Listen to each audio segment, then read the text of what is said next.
Hi friends, now what could you see that I've drawn? I've simply drawn a triangle ABC, right?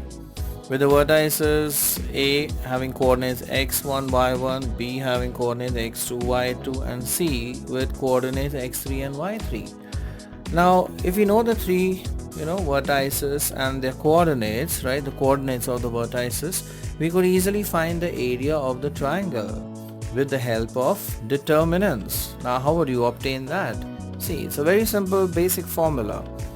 See, the formula goes this way. So area of triangle ABC.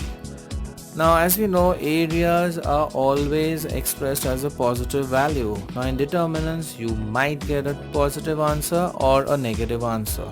So finally what we do is we actually take the absolute value of this formula.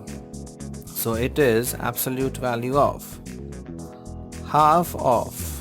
Now we just prepare a third order determinant as x1, y1, these are the coordinates of A, and just write a 1 here.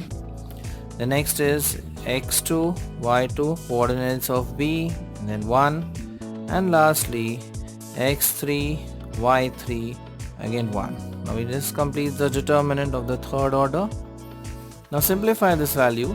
If you get a negative value, we just take its absolute value, which is positive, and for positive it will be positive. So this is how you obtain the area of triangle ABC using the determinant. So the formula is very simple.